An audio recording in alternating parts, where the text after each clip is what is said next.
So legit आज 2 तारीख आहे आणि आज माझं रिझर्वेशन झालं आहे आणि मी लिटरली किती वाजता उठली असेल सांगू का तुम्हाला? सांगतेच.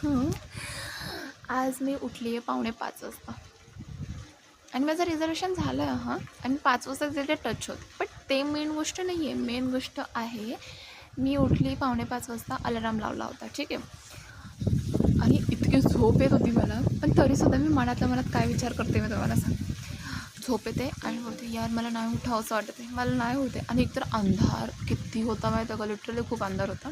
आणि तेव्हा मी विचार करते की आम्हाला नाही जायचं, जाऊ दे तिकडे, मला नाही जायचं, जाऊ दे मी 9 वाजता जाते, जे होईल ते, जितका नंबर येईल तितका नंबर येईल, होईल जर नशिबात असेल तर होऊन जाईल, होऊन जाईल असं मी लिटरली विचार करत होती.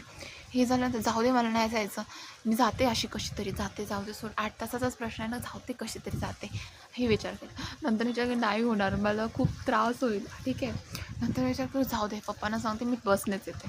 पण म्हटलं पप्पा बसने येऊ देत नाहीत यार, मग परत मम्मीचा ओरडा पप्पांचा ओरडा खावा लागेल, काय करू. नाही जाऊ दे मला नाही उठायचं आहे, मी नाही जात. डायरेक्ट मी आता 16 तारखेला पेपर आहे तर मी डायरेक्ट 10 तारखेला जाईल. हे कुठली मुलगी हे 4:45 वाजता असं विचार करू शकते? लिटरली 4:45 वाजता हा असा विचार करते. आणि कशी तरी मी 5:03 उठली. मम्मा आपण जाऊयात का, मम्मीला घेऊन जायचं होतं ना. सो मम्मा आपण जाऊयात का, मम्मी बोलले 5:30ला जाऊयात.